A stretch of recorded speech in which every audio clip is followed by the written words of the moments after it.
Good morning, सुप्रभात, नमस्कार, आदाब दोस्तों। यह है आपका अपना प्रिय डॉक्टर आदि कश्यप मुंबई चा मानुस आपके लिए लेकर आया आपका मनपसंद program positive karma. Episode number है 1486 और बहुत ही अच्छी कहानी है। शीर्षक है चांदी का पालना। शुरुआत करता हूं इस कहानी की कुछ इस प्रकार। अलका एक बहुत बड़े सेठ जी मदन लाल के घर बहू बनकर आई। सेठ जी के दो बेटे थे। बड़ा बेटा सुनील जिसकी शादी हो चुकी थी और छोटा बेटा मोहित जिसके लिए अलका को पसंद किया गया था। सेठ मदन लाल जी का कारोबार बहुत फैला हुआ था। देश विदेशों में उनके कई बड़े संस्थान थे जहां बहुत अधिक मात्रा में कपड़ा बेचा जाता था। सेठ जी की बड़ी बहू जानकी एक बहुत बड़े परिवार से थी। जानकी बहुत ही घमंडी थी। वो हमेशा अपने पति सुनील से लड़ती झगड़ती रहती थी। पूरा घर इस बात से परेशान था। धन दौलत, नौकर चाकर सब होते हुए भी शांति नहीं थी उस घर में। सेठ मदन लाल जी का छोटा बेटा मोहित विदेश में पढ़ाई कर कर आया था। बहुत मेहनती था। सेठ जी के व्यापार को उसने बहुत आगे तक बढ़ा दिया था। विदेशों से आने वाले सभी ऑर्डर को वो खुद संभालता था। सेठ जी अपने ही कपड़े के कारखाने में काम करने वाले एक बुनकर की बेटी को अपने बेटे मोहित के लिए पसंद कर चुके थे। घर वालों ने विरोध भी किया, लेकिन सेठ जी अमीर घर से रिश्ता नहीं जोड़ना चाहते थे। अलका जब घर में आई तो महल जैसा घर देखकर उसे बहुत आश्चर्य हुआ। सेठ जी ने कहा, बेटी चिंता मत कर, यहां बहुत से नौकर चाकर लगे हुए हैं, तुझे कुछ नहीं करना पड़ेगा और धीरे धीरे तू यहाँ के तौर तरीके सीख जाएगी। जी पिताजी कहकर अलका ने अपना सर झुका लिया।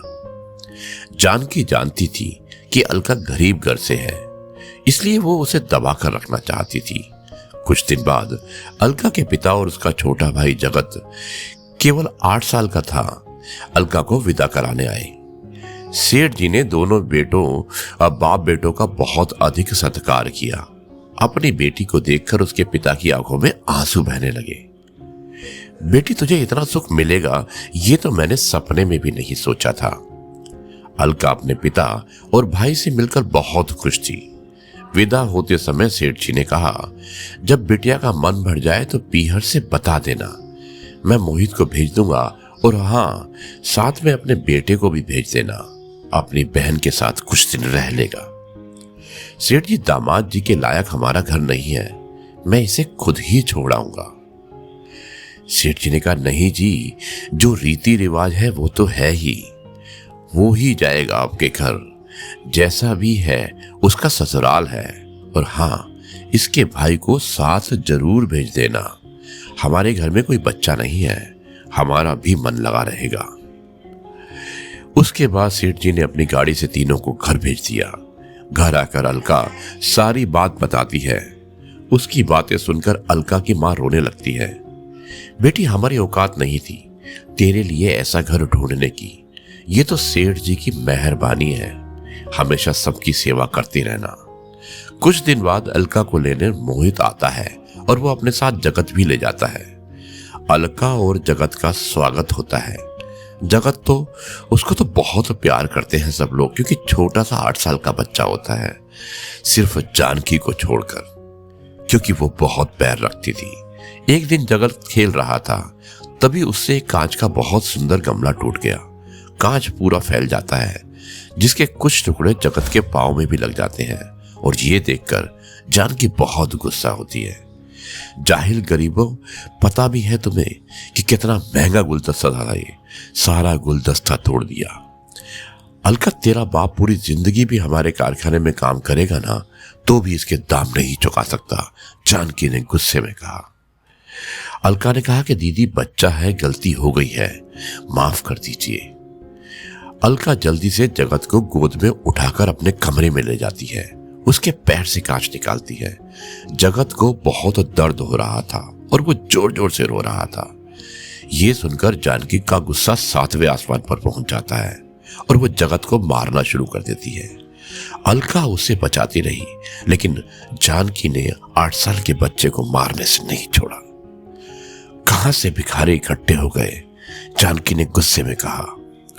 अलका जगत के पैर में पट्टी बांधकर उसे चुपचाप करके सुला देती है।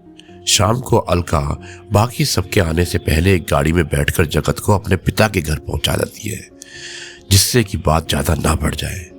शाम को सेठ जी जगत के लिए मिठाई लेकर आते हैं, लेकिन जगत को ना पाकर दुखी होते हैं। घर के नौकर उन्हें सब कुछ बता देते हैं। सेठ जी जानकी से बहस नहीं करना चाहते। इसी तरह समय बीत जाता है। अलका एक बेटे को जन्म देती है, जिससे सेठ मदन लाल जी की खुशियों का ठिकाना नहीं रहता। लेकिन जानकी का गुस्सा तो सातवें आसमान पर था। बच्चों के नामकरण का दिन आने वाला था। सेठ जी ने अलका के घर वालों को न्योता भेजा। समारोह के एक दिन पहले जानकी ने अपने एक नौकर के हाथ अलका के घर में संदेश भिजवाया कि बच्चे के लिए चांदी का पालना लाए। अलका के पिता बहुत परेशान हो गए। उस समय जगत सिर्फ 10 साल का था। पिताजी, छोड़ो, दीदी के घर जाते ही नहीं है। नहीं बेटे, सब उसे ताना मारेंगे। जाना तो पड़ेगा ही, लेकिन पिताजी पालना कहां से आएगा? बहुत महंगा होगा चांदी का पालना। पिता ने कहा कि बेटा, एक काम करते हैं, लकड़ी का ही पालना लेकर चलते हैं। उन्होंने रख लिया तो ठीक है, और नहीं तो वापस ले आएंगे। दोनों बाप बेटे बहुत से उपहार लेकर समारोह में पहुंच जाते हैं। सेठ जी और उनके दोनों बेटे उनका स्वागत करते हैं, और जिस समय बच्चे का नामकरण होता है उस समय बच्चे को पालने में लेटाना होता है। चांदी का पालना ना देखकर जानकी बहुत गुस्सा हो जाती है। तुम्हें ये लकड़ी का पालना मिला था हमारे कुलदीपक के लिए। मैंने कहा था चांदी का पालना लाना। और ये सुनकर अलका के पिता बहुत दुख हो जाते हैं। उन्हें बहुत ही दुख होता है। अरे बेटी, हमसे जो बन पड़ा हम ले आए, हमें माफ कर दो। ये कहकर अपना सर झुका लेते हैं अलका के पिता। सेठ जी कहते हैं, समधी जी, आप क्यों माफी मांग रहे हैं? जानकी, तुम्हें जो कुछ कहना है तुम मुझसे कहो। वो बेचारे कहां से लाते चांदी का पालना, और तुमने इनसे कहा ही क्यों पालना लाने के लिए? अलका पूजा के स्थान पर बैठ जाती है और देखती है कि उसके पिता की और भाई की बेइज्जती हो रही है। ये देखकर वो रोना शुरू कर देती है। जानकी कहती है, वाह पिताजी, जो रिवाज है वो तो करना ही पड़ेगा। सेठ जी कहते हैं, चुप हो जाओ, बहुत मेहमान है, मैं अभी चांदी का पालना मंगा देता हूं। जानकी कहती है, नहीं पिताजी, पालना तो मायके से ही आएगा। ये सब देखकर जगत को बहुत गुस्सा आ जाता है। जगत कहता है, बड़ी दीदी, मैं आपको वादा करता हूं, जब तक अपने भांजे के लिए चांदी का पालना नहीं लाऊंगा तब तक चैन से नहीं बैठूंगा। चलिए पिताजी, कहकर दोनों बाप और बेटे आंखों के आंसू लेकर वापस चले जाते हैं। और अगले दिन जगत, हालांकि सिर्फ 10 वर्ष का होता है, वो काम ढूंढना शुरू कर देता है, और वो छोटी सी उम्र से ही मेहनत करके पैसे जोड़ने लगता है। इस बात को 10 साल कब बीत जाते हैं पता भी नहीं चलता। इस बीच ना अलका कभी अपने पीहर आती है और ना ही पीहर से कोई उसके ससुराल। सेठ जी अब बूढ़े हो चले थे।